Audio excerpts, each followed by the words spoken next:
that f is not always 0 for this solution to work. And then what I have is 1 over f d2f by dt squared multiplied, oh actually let's put the m in there, shall we, multiplied by vector c equals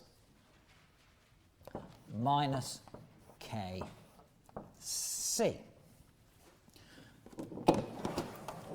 So all I've done so far is put in the definition of a normal mode and rearrange the equation to get all the f's on one side. But what I've done is I've isolated the time dependence. C is explicitly a vector of constants. I haven't said, but I am going to take C as a vector of numbers, actually. It's not, if x is a length, anything that defines it to be a length is going to be in the function f. The C is just pure numbers, okay? So it's got no, it's dimensionless and it's pure numbers, and that's all it is. K has dimensions. It's got dimensions of a spring constant, but it's constant also. So this side definitely does not depend on time, and so for this solution to work, this slide can't depend on time either. Okay, so that requires now how have I just check how I've done that.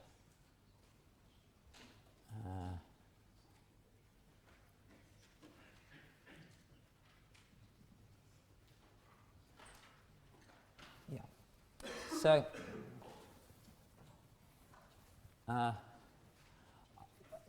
So this bracket here must be a constant, and I'm going to call that constant minus lambda, okay?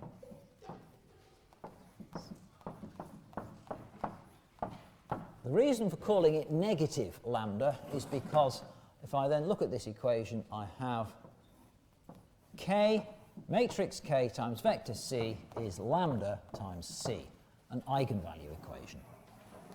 So this solution works when the vector c is an eigenvector of the matrix K.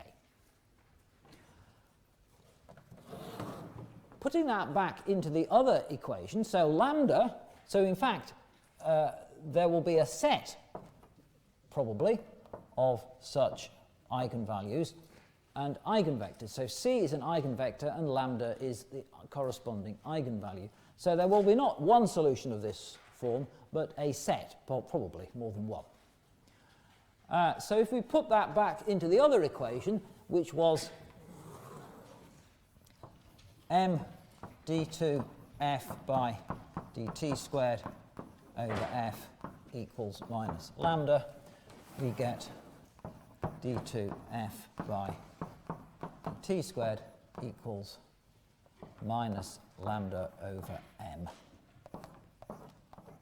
f. A second order ordinary differential equation for the time dependence that goes with it. Okay? So we haven't found one solution like this, we've found a set of solutions. So now let's think about the properties of this set of solutions. You will remember that when you're finding eigenvalues and eigenvectors of a matrix, it matters if the matrix is symmetric or more generally Hermitian. I mean, because we're dealing all in real numbers here, symmetric equals Hermitian for this purpose. So, because in that case, all kinds of special properties can immediately be proved. The vectors C are orthogonal and the eigenvalues are all real. And crucially, there are the same number of eigenvectors as the order of the matrix. We have a complete set. So the eigenvectors actually form a basis in the X space because there's a complete set of them. So if it's an n by n matrix, we have n vectors, which are all orthogonal. So it's a very beautiful, simple, so it's just that they provide a set of directions in X space which make the equations take the simplest possible form. So all of that followed from the matrix K being symmetric. Now, in both the examples that I've given, the matrix K was symmetric. So that does rather raise the question, will it always be symmetric? And the answer is not quite, but almost always, if the forces are derived from a potential energy function, the matrix K will always be symmetric. We'll talk about energy in a couple of lectures' time. So when our force is not derived from a potential energy function, the answer is magnetic forces. There are coupled coefficient, constant coefficient coupled equations for particles in magnetic fields which don't follow that paradigm. But all the examples that we shall be looking at where we have mechanical forces, or in fact we're going to be looking at more general systems, but they're all essentially mechanical systems or electrical systems, but not magnetic. So the magnetic force plays no role in any of the systems that we're looking at. So in all of those cases, the matrix K is symmetric, and we can immediately bring in all of those special properties. So we will always find a complete set of eigenvectors and the same number of eigenvalues, some of which may be repeated, of course, and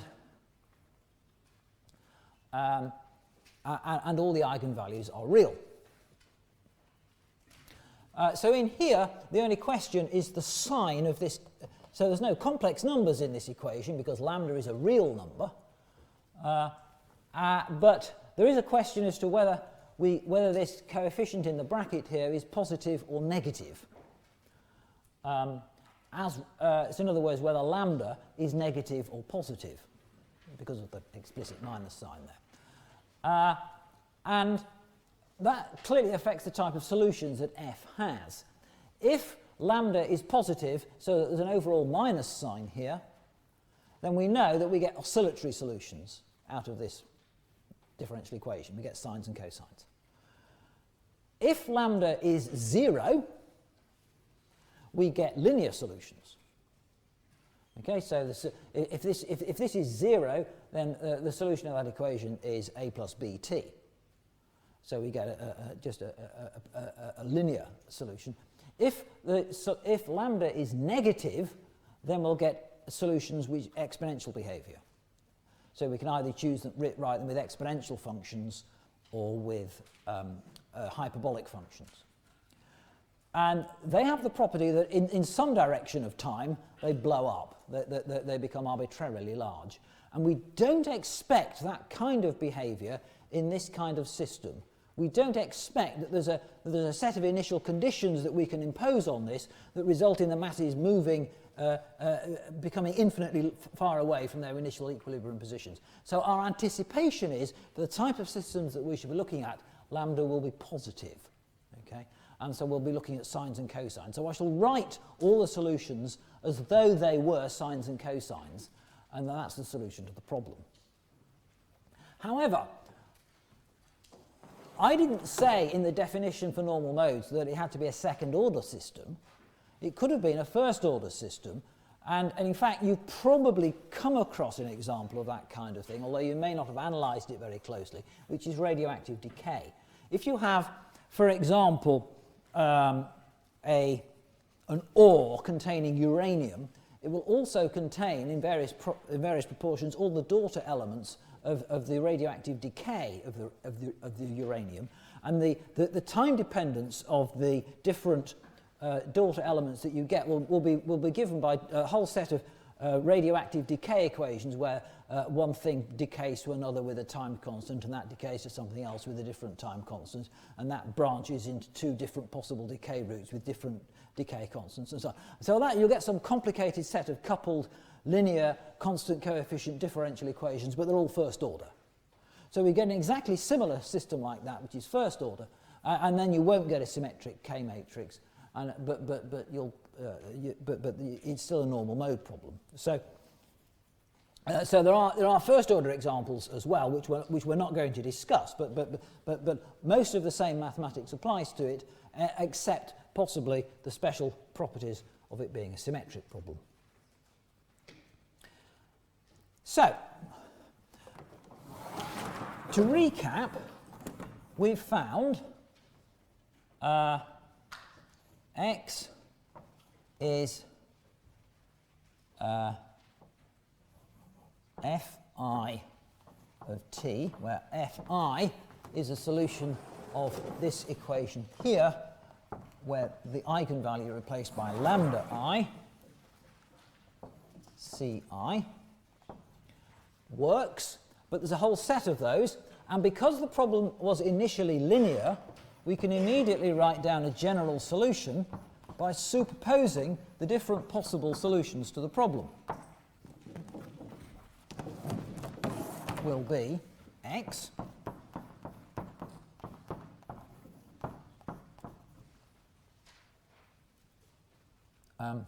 so I'll write the solution fi. So typically fi is a cos a1 cos omega 1 t plus b1 ai omega I t plus bi sine omega I t, where omega I squared equals lambda I over m. So this coefficient here, lambda I over m, should be omega I squared. Ci ai cos omega I t plus bi sine omega I t. So that is that's certainly a possible solution, because it's made out of superposing possible solutions to a linear problem. I'm claiming it also to be a general solution. Let's have a look how many constants it contains. So x was of order n. So but we've already said that means we find n eigenvectors, n distinct orthogonal eigenvectors, and so we'll have n different a's and n different b's. So we've got 2n constants for a second order equation in n variables, 2n. So that's right, this is a general solution. We can fit any set of initial conditions with that problem. So let's think about fitting the initial conditions.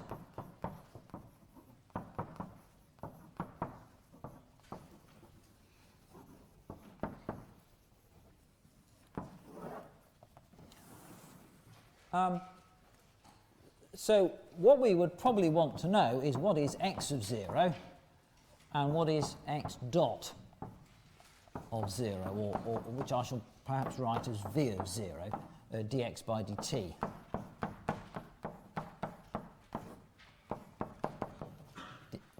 So the time derivative of x evaluated at t equals 0.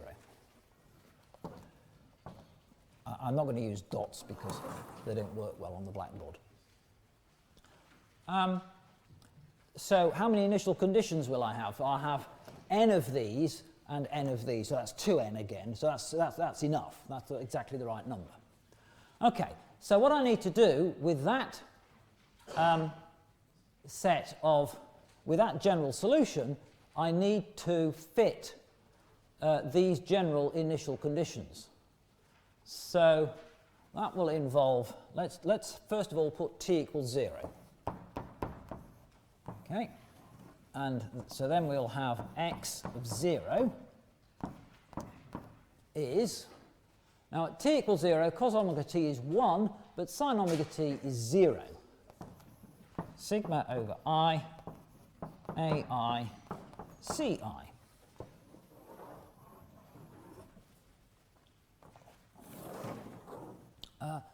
While we're about it, let's work out what v is. V of t is dx by dt is sigma over I ci omega I minus omega I sine omega t. Sorry, I've left out the constant.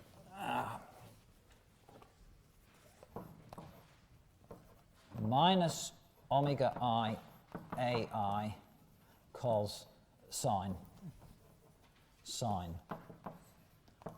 omega I t plus omega I BI cos omega I t. Okay?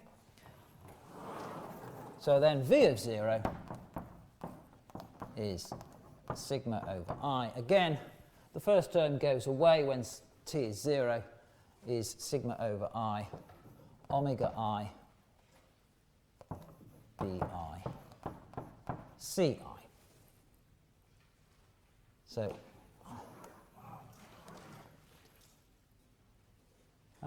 so we have to find A's and B's to satisfy those equations. If we had explicit forms for C, this would be a set of coupled linear equations. And we could, go about adding and subtracting and doing all those elimination things that you learnt how to do last term. That's probably not a very smart way of doing it, because we know some very powerful orthogonality properties between these eigenvectors. So we know that Ci dot Cj, Ci transpose Cj is 0 for I not equal to j. So, if we dot that equation with C1, we get C1 transpose x of 0 equals, on the right side we get sigma over I, AI, C1 transpose CI. And this dot product here vanishes except when I equals 1 because of the orthogonality, and so we get A1 C1 transpose C1. C1 transpose x of 0 is that, which rearranges very nicely to give us A1 equals C1 transpose x of 0 over C1 transpose C1. And similarly, we can find all the constants A in that way. This is a very powerful argument for writing the general solution to this differential equation, which I did here, in the A cos plus B sine form. You could write it as AI cos omega I t plus phi I. That would be an equally valid general solution to that differential equation. However, the separation into cosine and sine separates the constants into the constants that define the initial position, which are the A's, and the constants that define the initial velocity, which are the B's, as I'll now show. And if you do it with phase angles, you get into complicated arguments about A cos phi equals this and A sine phi equals that, so phi must be, and it's just not necessary. Always write the general solution as A cos plus B sine, or however you want to define the constants. So if we do the same thing for V, we get C1 transpose V of naught is sigma over I, omega I, BI, C1 transpose CI equals omega 1, B1, C1 transpose C1. And so B1 is C1 transpose V of naught over omega 1, 1, C1 transpose C1. So the constants B define the initial velocity, and the constants A define the initial position.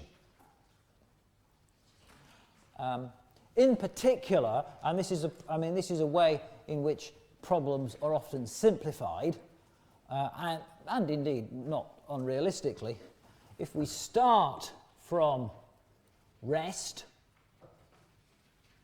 then the resulting motion can be described as just the cosine solutions, because the sine solutions are all zero. The initial velocity was zero, and therefore all the b's are zero, and that's just a sum of the cosines. That's just the two cosine solutions of this problem.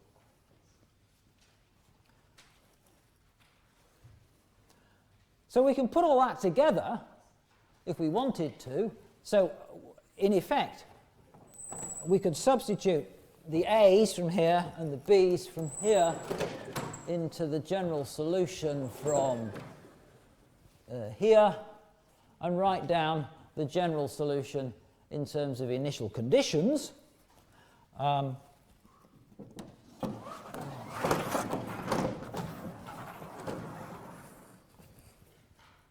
Which would look like this. X of t is sigma over I. Ci transpose Ci. Ci transpose x of naught cos omega I t plus Ci transpose v of naught sine omega I t divided by omega I. Okay, so that is the general solution to a completely general normal modes problem. So once you've found the eigenvalues and the eigenvectors, the whole solution lies open to you. This denominator here raises a question in our minds as to whether it will be helpful to normalize the eigenvectors so that this denominator here became 1. And I have returned to that question for the point of what is the most simplest and most consistent pedagogical approach to take to the problem, whether you should do that or you should not do that. And I have been radically undecided, and I've changed my mind since last year. And the point is, just to go back to absolute fundamentals here, the eigenvalue equation, that eigenvalue equation, if I multiply it by alpha, it's still true. So any multiple of an eigenvector is an eigenvector of the same eigenvector of the same eigenvalue. Eigenvectors have no natural length. They are not really vectors at all. They're directions in X space. And in fact, I mean, the set of all linear multiples of a given constant vector is technically called a ray. And really, they're not eigenvectors, they're eigenrays, but they've always been called eigenvectors. So there is no natural way to normalize them. The occurrence of this in this problem here suggests that normalizing them by saying Ci dot transpose dot Ci equals 1 would be a natural thing to do. However, it turns out when we come on to the problem with variable masses, so that not all the masses in the problem are the same, that denominator changes, and it becomes there's a matrix that stands between those two vectors, and that matrix has dimensions. And therefore, you can't then set that quantity equal to 1, because the C's I've already decided, and I'm not going to change my mind on this, the C's are just numbers. And if there's a matrix in there with dimensions, you can't set it equal to 1. So And more fundamentally, there's a dynamical property of the energy of these systems, which appears to be simple if you normalize the vectors, which in fact is much more complicated than that. And so I think I've decided in the end that it's misleading to normalize the eigenvectors, and I am never going to normalize an eigenvector ever again. Okay, so that's in normal modes. You do in quantum mechanics, and it doesn't, and it means something in quantum mechanics because there's a natural way to normalize it. But in this problem, there is no natural way of normalizing it. Okay, so there is a slight cost to that. I mean, the immediate cost is that this equation acquires a denominator. There is a slight gain from it as well, actually, because if you're never going to normalize an eigenvector, you never actually have to do the manipulation. And the numbers that you get in the eigenvectors can be quite fiddly. They involve surds and things. And so actually calculating the normalization is awkward. And if it's also unnecessary, that's probably a boon. So the point is that simple examples lead to bad generalizations, and in simple examples, like the one which I'm about to solve now, the eigenvectors are trivial and it's obvious to normalize them, but actually, more generally, that's not true, and therefore I'm not going to normalize eigenvectors. Okay, let's work that through for example 1, okay?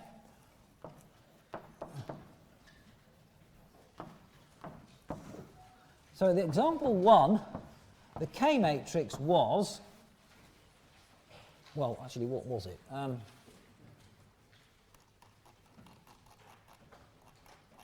So it's there, one at the top of page 2, right. K plus K primed minus K primed minus K primed K plus K primed. Okay.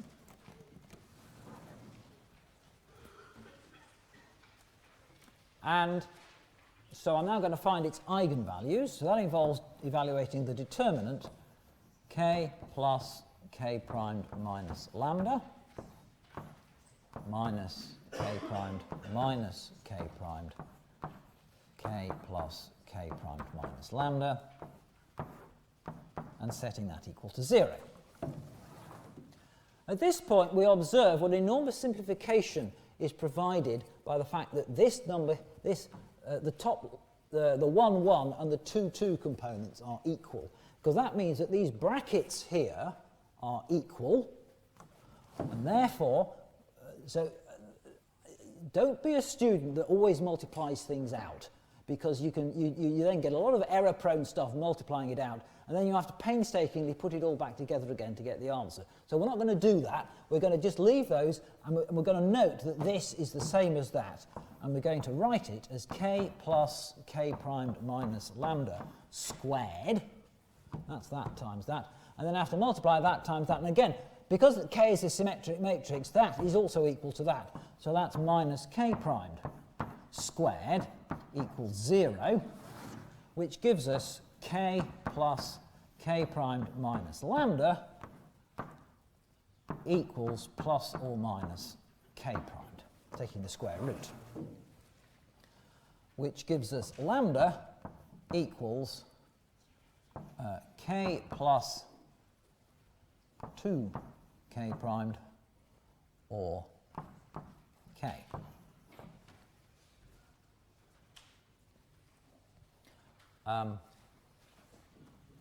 In fact, I'm going to take those two cases in the opposite order.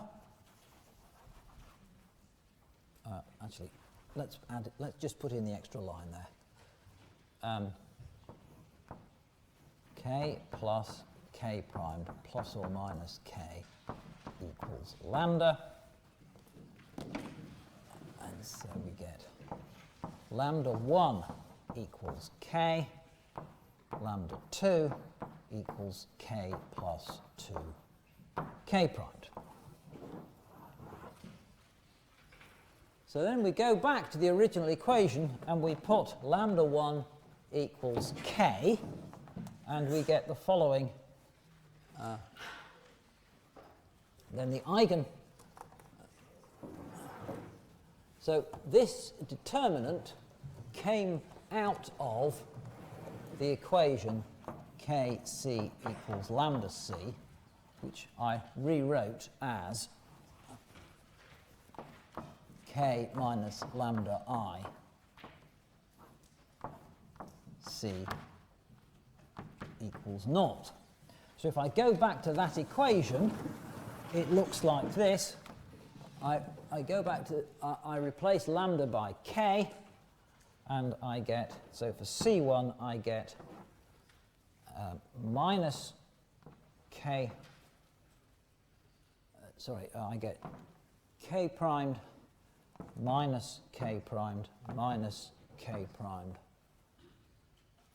K primed.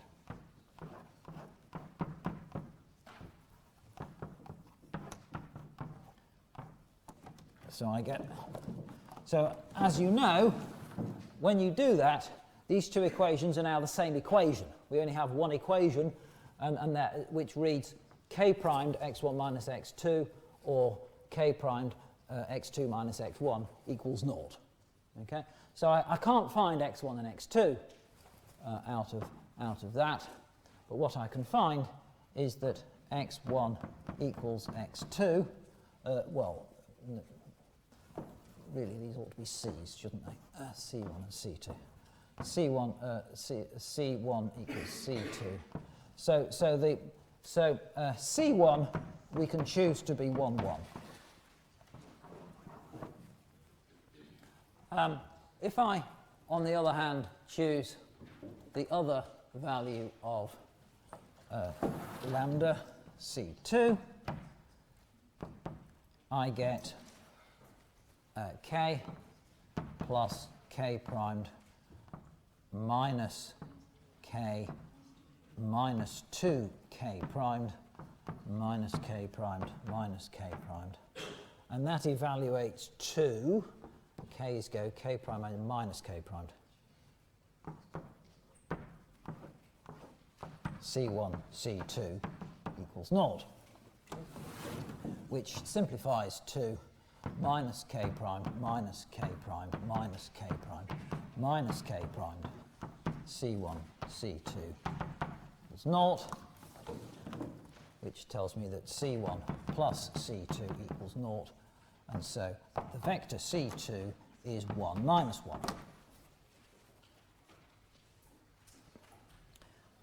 Right, let's see if it's true. So this was the system with two fixed sidewalls.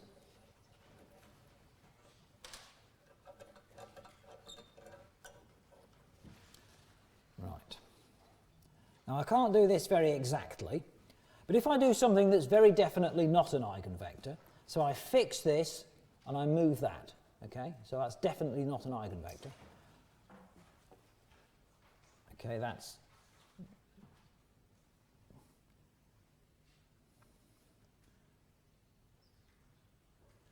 quite difficult to do this. Right, okay, so that was a moderately complicated motion. I'm hoping that if I displace them both with equal displacement, I get something that's just oscillating as simple harmonic motion. The middle spring's not doing anything. This mass is just oscillating on the lower spring. This mass is oscillating on the upper spring. The middle spring is not doing anything, okay? The problem with this system is that it's not really one-dimensional, and you get horizontal motions coupling in, which are unhelpful and confusing. Okay, so now let's try the opposite thing. Let's do equal and opposite. So this one comes down, that one goes up. Hopefully the same amount. That's more difficult to judge. Yeah, that's not so obvious, but it's hard to do. Now, this system is essentially the same. We have two equal oscillators and a coupling spring between them. And this is easier to set up. So if we set them up like that, the coupling spring isn't doing anything. Okay? Both of these are rotating at the same rate all the time, and so there's never any torque in the coupling spring. Whereas if I set them up like that,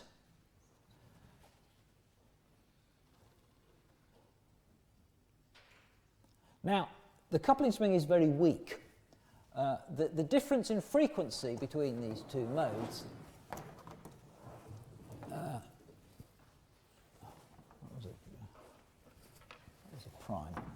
involves K prime is the coupling spring, involves the strength of the coupling between them, and so if that's very weak, these two modes are very similar frequency, and the fact that this is higher frequency than the first one I showed you is not very apparent. Okay, whereas here, if I do it right, you know, that's the slow mode.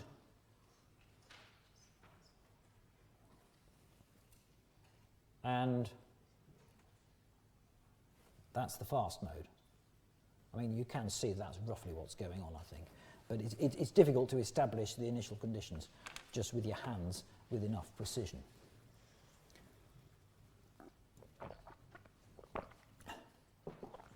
So that's very interesting and tells us and gives us a complete general solution. Let's just very briefly, in the last 10 minutes or so, go to the second example.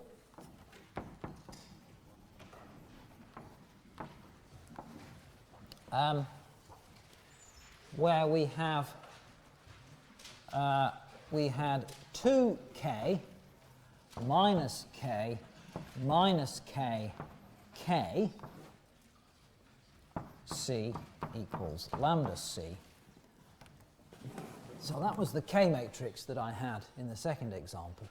And so that gives us 2k minus lambda minus k minus k k minus lambda equals 0, which gives us 2k minus lambda k minus lambda minus k squared equals 0.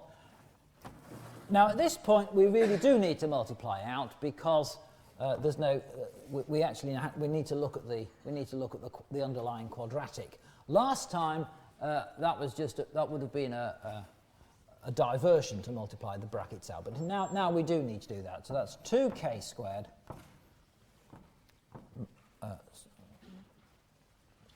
minus 2k minus 3k lambda plus lambda squared minus k squared equals 0. That's lambda squared minus 3k lambda plus k squared equals 0. So that gives us lambda equals minus 3 over 2 plus or minus the square root of 9 over 4 minus 1.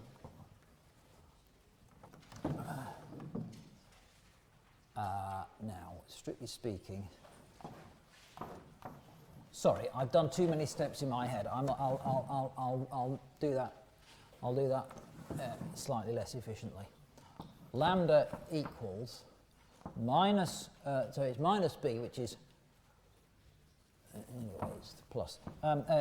It's minus b, which is 3k, plus or minus the square root of b squared, which is 9k squared, minus 4 times a times c, which is k squared, all over 2a, which is 2.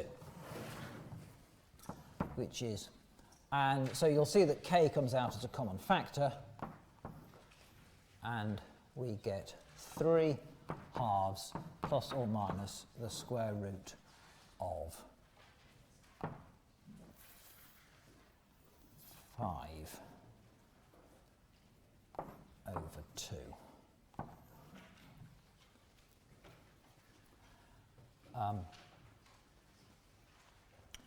So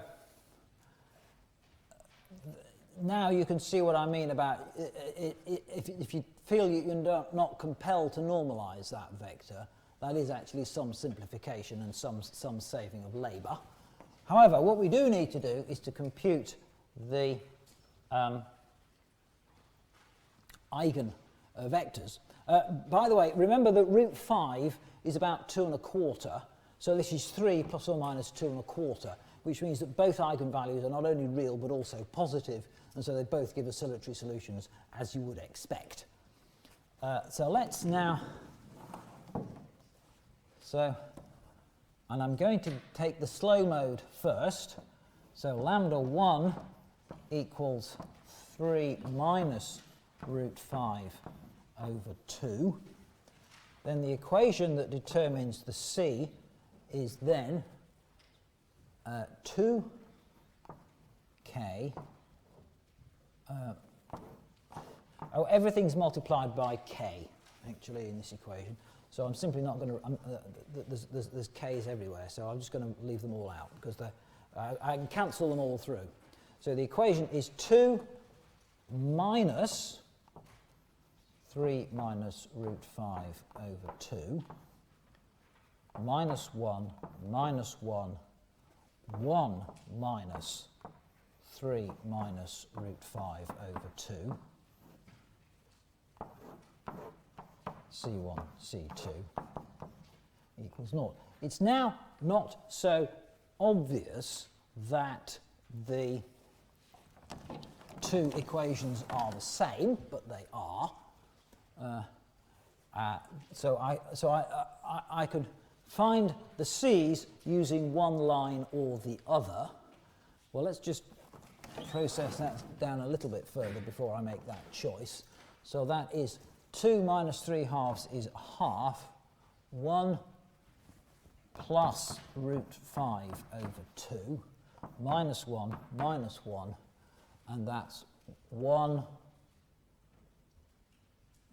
minus 3 halves is minus 1 plus root 5 over 2.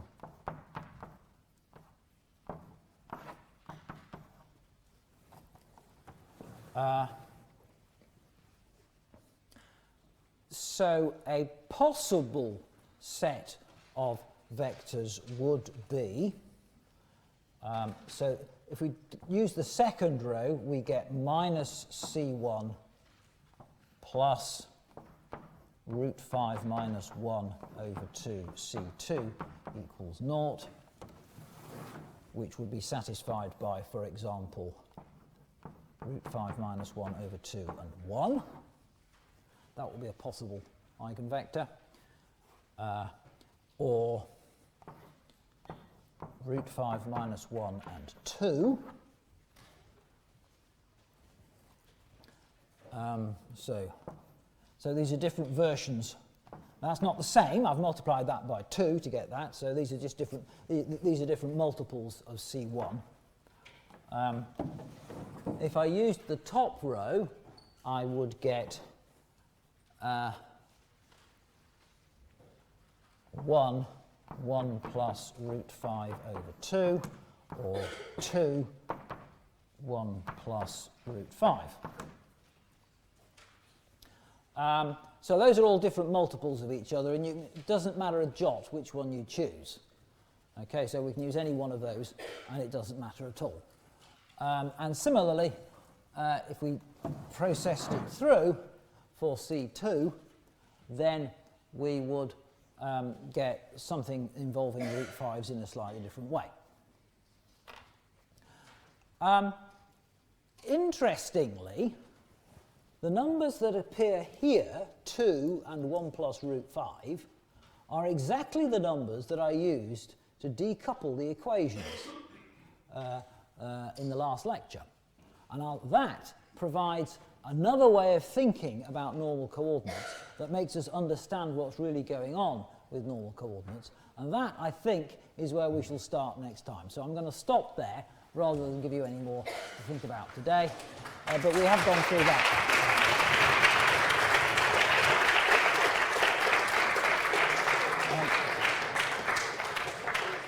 I always wait at the front if anybody wants to come and ask me a question at the end of the lecture.